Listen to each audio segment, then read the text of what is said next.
I just put up in that motherfucking. Young black teens is starting to be a real big problem in America, and maybe I should say not starting. They've been a big problem, and becoming an even bigger problem is going to cause some real drastic responses to it. There was a recent shooting in Chicago over the weekend. I guess it was the Loop. It was a Loop shooting, and it's for the Christmas tree lighting. I think that's what it was for. And so, I think 8 people were shot. 1 killed. There's 9 in total. And we're going to take a look at a couple of videos of the reporting coming out of Chicago, and then just going to ask ourselves a couple questions as we go through these. So here's the first one coming out of Chicago, reporting on the Loop shooting. So this is kind of a long video, so we'll stop and start it as we see fit. The downtown alderman, and this is the alderman speaking here, so that's who we're attributing this to. He has posted a tweet or on X, 300 juveniles, he says, noted rioting in the Loop now. At least 5 victims have been shot, 1 critical with life-threatening gunshot wound to the torso. Multiple police officers attacked and injured with mace and stun guns. At least 1 police officer has been hospitalized. That's according to downtown Now, I must remind you that this is a Christmas tree lighting event. And this is 300 juveniles, black teens, rioting during a Christmas tree lighting. Alderman Brian Hopkins, who has been very vocal, Rob and Cheryl Entre, about the need to have new rules of engagement for the Chicago police in terms of how they can deal with youth and how they can deal with large gatherings of youth that happen, as Cheryl, as you say, when the weather gets nice. And it became quite a political story not just a few months ago. Brian? You know, as I'm listening to this, I'm just wondering how long before we hear the term black. These are black people, presumably, that were shot in black people shooting. How long before we hear the term black as opposed to youth? Hopkins, one of the big advocates for allowing the police to have much more flexible rules, ability to declare a riot, declare an unpeaceful situation, and to clear people out. So these numbers that he's talking about are a lot bigger than we had heard earlier before. He's saying 5 people injured, shot, I should say, at least 1 with life-threatening wounds. And there was always that conversation about the curfew between the mayor and the superintendent and the alderman, and that discussion was a constant discussion, and I'm sure this will become So you heard her mention the curfew there. Here in D.C., we have a curfew. It hasn't seemed to work because the rules of the curfew, how do you enforce it? Here in D.C., it's 9 juveniles or more would be a violation of the curfew. So 7 juveniles walking together would not be a violation of the curfew. So you see how that can still be a problem. very much needed topic once again. If he says he saw or he's getting information that 300 young people, and at 9:45 tonight, and I went to Rob's office, I went out into the newsroom and I said, you guys, something is happening downtown, not sure if it's a teen takeover. I mean, we got to be honest with ourselves. 300 black teens unaccompanied going to see a tree lighting, make that make sense. A Christmas tree lighting, no less. And everybody started researching on their phone to see if they had any information, if there was some kind of meetup, because it started to get violent. And then I want you to notice one thing, that this must be in a pretty decent neighborhood, because this is the Cirque du Soleil performing December 11th through the 28th. This is not some low-class neighborhood. This is an area Cirque du Soleil performances are very expensive. So this is a fairly well-to-do neighborhood. 5 minutes later, that's when the gunshots were fired. And we saw these teen takeovers over the summer. They dissipated over the fall. Now we want to play an audio clip. None of us have heard this. Ravi, Cheryl, and me have been here with breaking news coverage, but I'm told this is the moment the gunshots rang out. Let's watch and listen.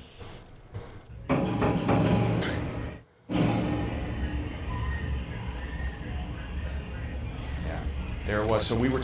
I was watching this on Ock Nation News, and I pointedly stopped the video right here. As you can see, these older people right here, they couldn't run from the gunfire. Everyone else, as you can see, scattered very quickly. Look how quickly these people are sprinting off. This is the moment the gunshots rang out. Let's watch and listen. And you see the sprinters. But the old people that came down here for the Christmas tree lighting could have just as easily been trampled or hit by the gunshots because they were not able to duck or run. These people probably, they jumped on the ground and maybe broken their hip. So they just hope for the best. And there they are, unable to run or duck. This the older guy, the older gentleman here, he may even be on a cane. I'm not sure. There it was. So we were talking about this, Okay. 4 to 5. There it is again. You know, Ryan is all the way at the north end of the building in the sports department on the 3rd floor. And his office and the sports department is right next to the L tracks.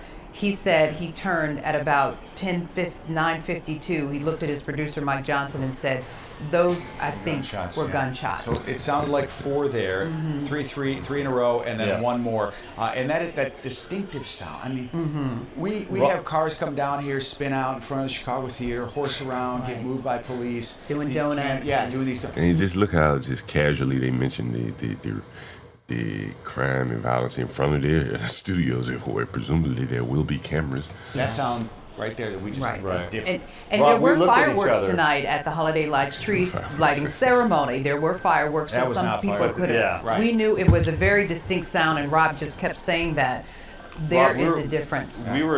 We just looked at each other, right? Just right outside of our offices, which are very close to each other, here on the 3rd floor where I am, and it was obvious, and it was absolutely chilling. And you know, we cover all these kinds of things all around the city, all the time in different neighborhoods, different communities, and so on. But when it actually is happening in real time, you get an entirely different feeling about just literally how lethal the moment possibly could be. So that was quite a moment. It And is disappointing. Yeah, It is it's disappointing. We all love It's this. very interesting. I'm not a newscaster, but I was streaming here one night and someone was shooting behind my house. So these are very real things in black neighborhoods. These are conditions that blacks create, and now these people are getting a taste of it.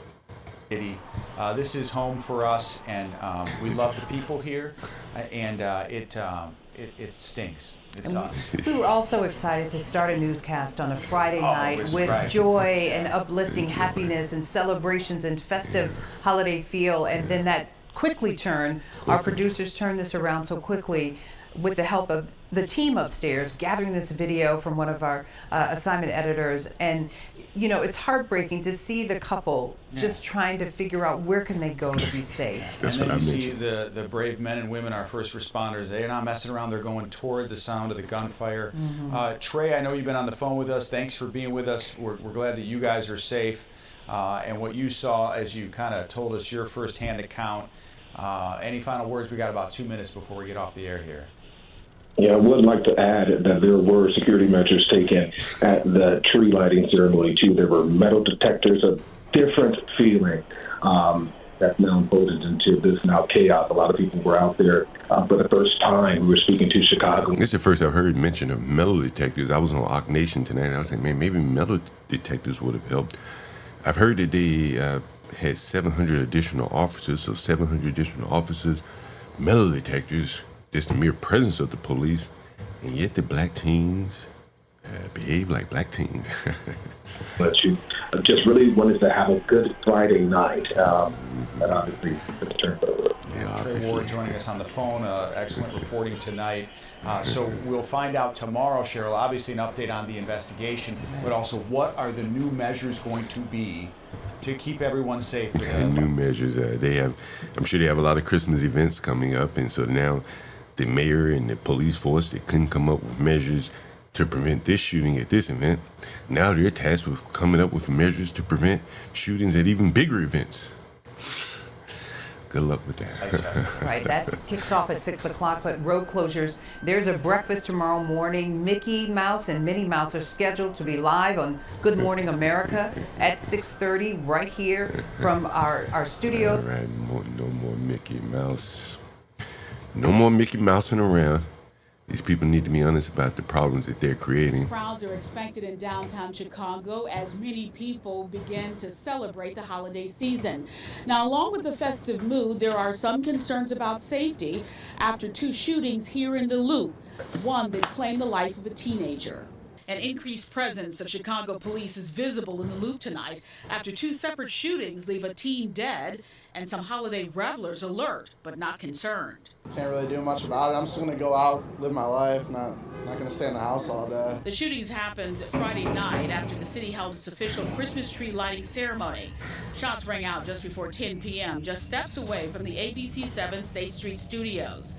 Police say they spotted a large crowd on the sidewalk in the 100 block of North State Street near the Chicago Theater when gunfire erupted and the crowd scattered. It is. And you notice a constant passive tone to this event, gunfire erupting. They'll never say, well, someone was shooting at someone else and someone was shot by that person.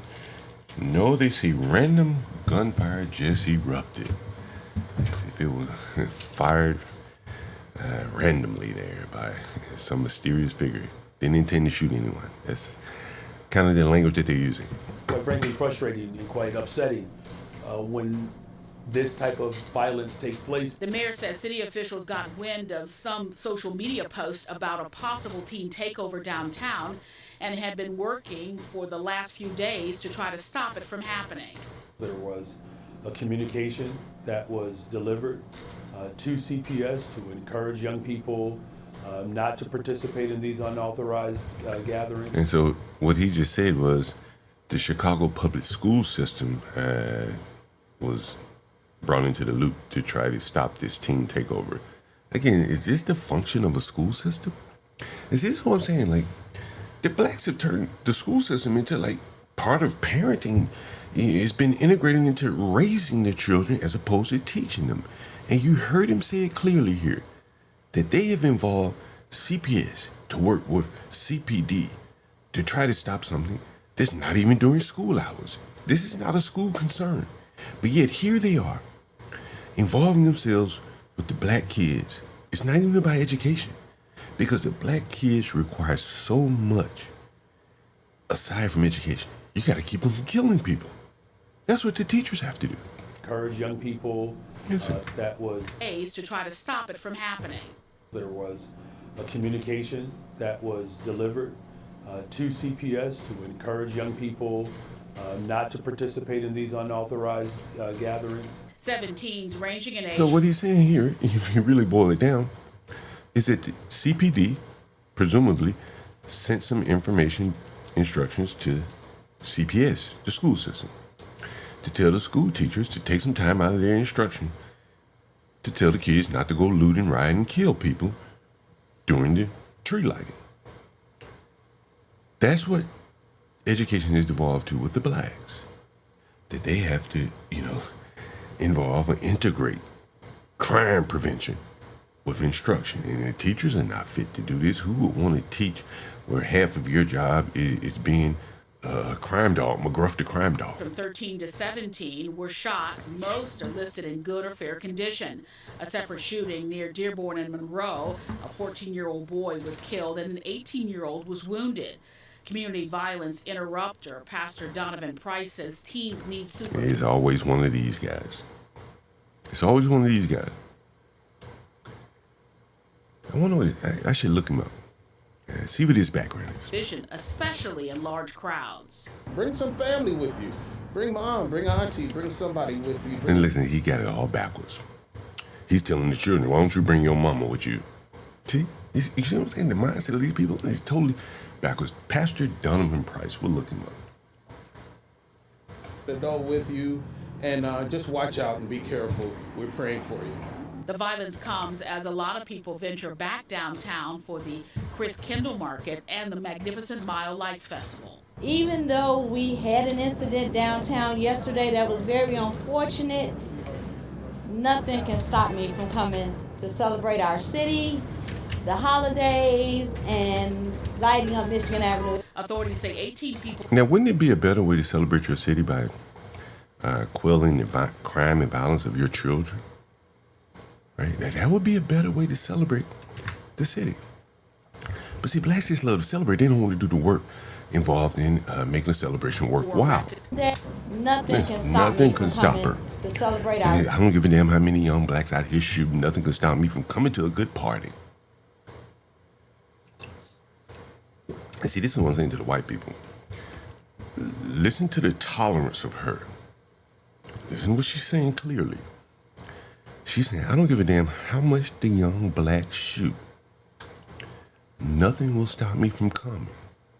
Now, you white people, you're probably saying to yourself, I don't want to go to events where people are shooting. This will stop me from coming. Now, this black woman, on the other hand, is saying nothing can stop her from coming. You see the difference in the mentality there? Unfortunate, nothing can stop me from coming to celebrate our city, the holidays, and lighting up Michigan Avenue. Authorities say 18 people were arrested for curfew violations and various assaults. Chicago police plan on deploying an additional 300 officers on top of the already 700 assigned to cover. That's 1,000 police officers to police teens. They won't say black, but teens. For weekend festivities. City officials say they are continuing to closely monitor the downtown area for unusual activity. And the next article discussing this is here. A live look at North Michigan Avenue right now, where the Magnificent Mile Lights Festival ended a little earlier this evening. Still some pretty good crowds downtown, as you can see. However, there was a very heavy police presence tonight following a rash of violence downtown last night. And that chaos caused by hundreds of teens flooding the loop, prompted by social media. And it led to a shooting, several shootings that killed one teenager and injured 8 others.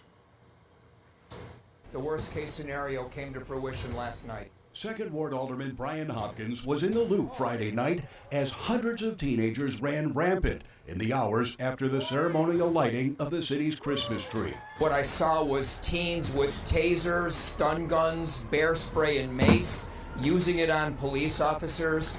Now, I want you to listen to that. It bears repeating again. Teens, stun guns, bear spray, mace. They brought this to a Christmas lighting event. If the blacks really cared about Christmas tree lighting, wouldn't they do it in their own neighborhood? Wouldn't they have one in one of these ghetto neighborhoods where King Von is from in Chicago? A tree lighting. One of these rappers put up a big tree, put some lights on it, and invite all the ghetto blacks to come see that. But they want to go and invade where the white areas are. They don't care about Christmas or Christmas tree lighting. That doesn't mean anything to them. They're just coming to nice things, and they're bringing their ghetto violence with them. And the bear spray and all that. Stun guns, bear spray, and mace, using it on police officers. You could tell that the atmosphere was ripe for a confrontation.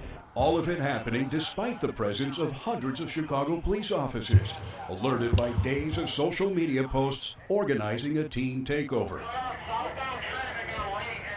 The shooting started just before 10 o'clock outside the Chicago Theater on State Street, wounding 7 teenagers ranging in age from 13 to 17. All were hospitalized with gunshot wounds, none of them life-threatening. Less than an hour later... You know, people talk about cutting off the EBT. What about cutting off the health care to people that are shot and, stabbed in violent conflicts like this? That's more expensive than the EBT.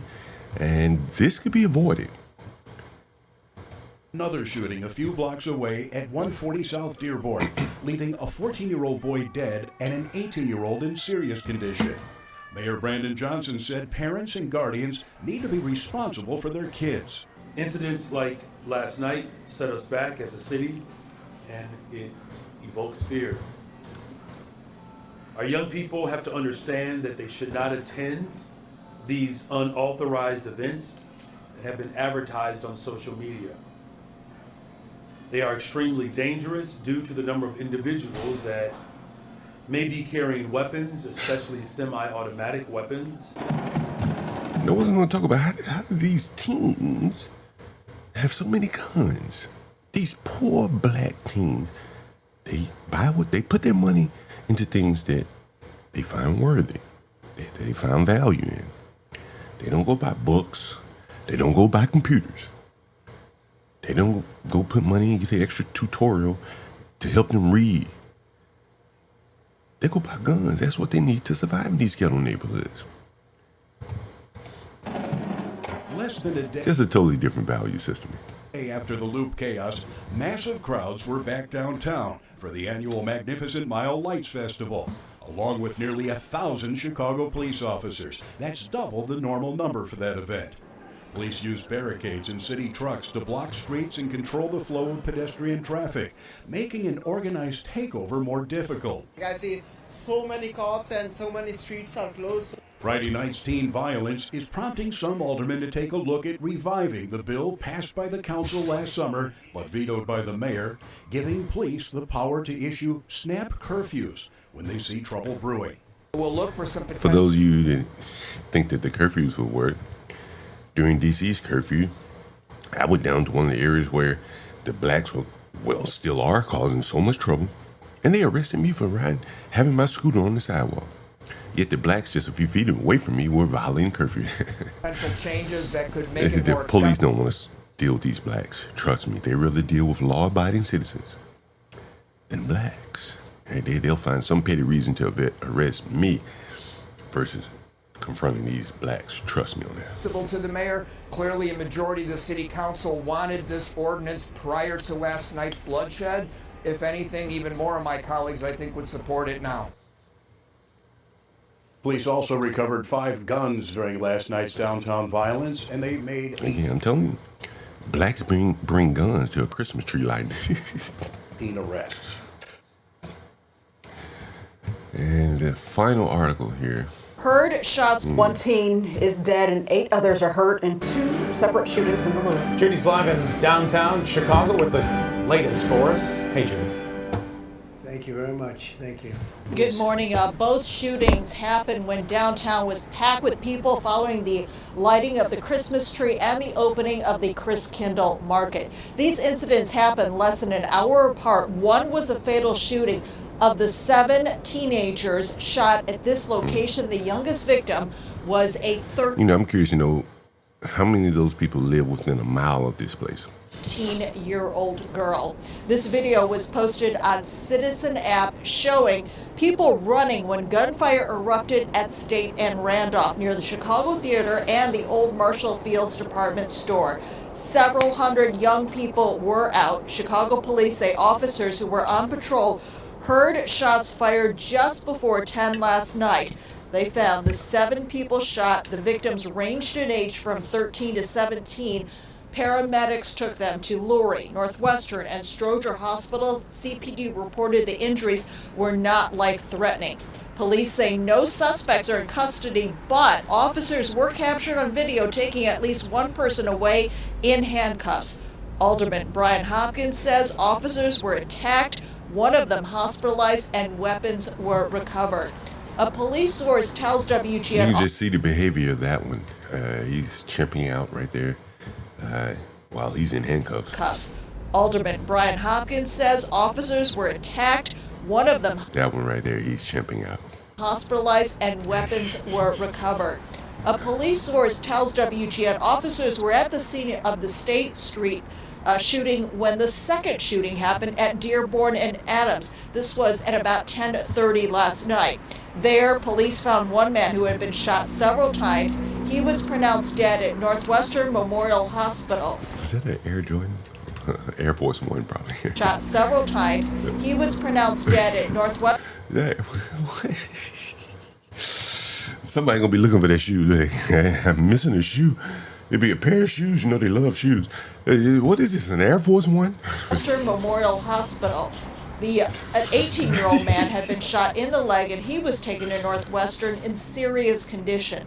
CPD says that man was unable to tell police about the circumstances of the shooting. They never are. Police report no arrests in the second shooting.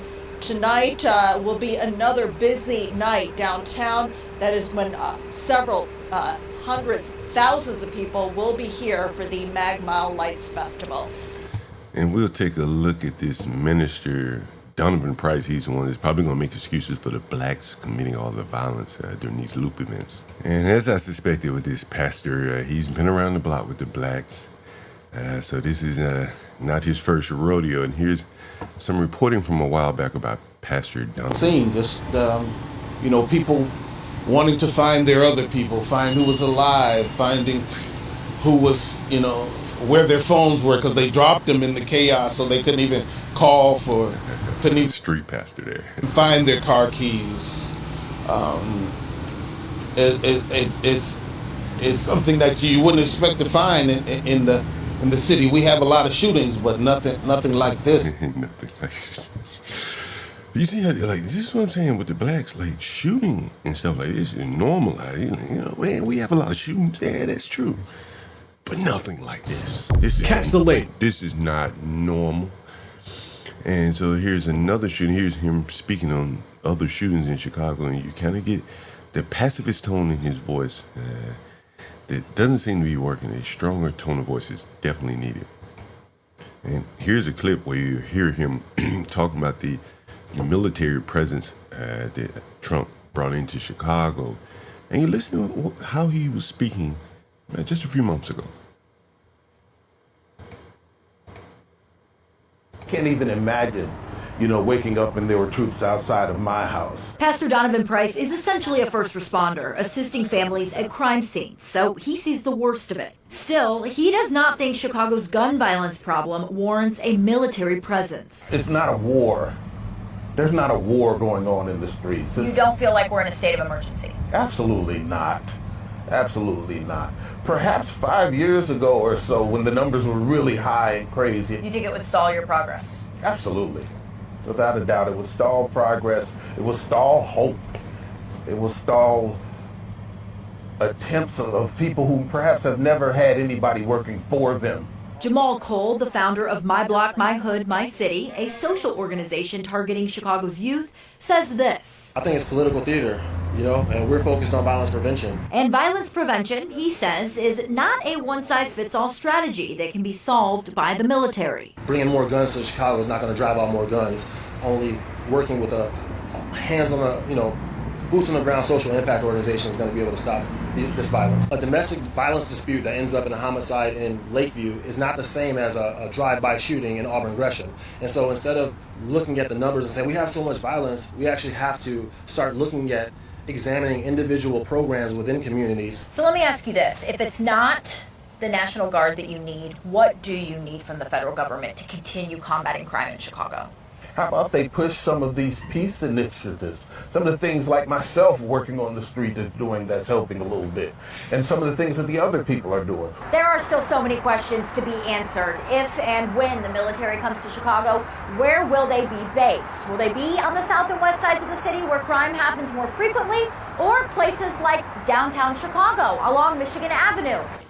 So as you can see, this was in August. And he's saying that we don't need more police or National Guard.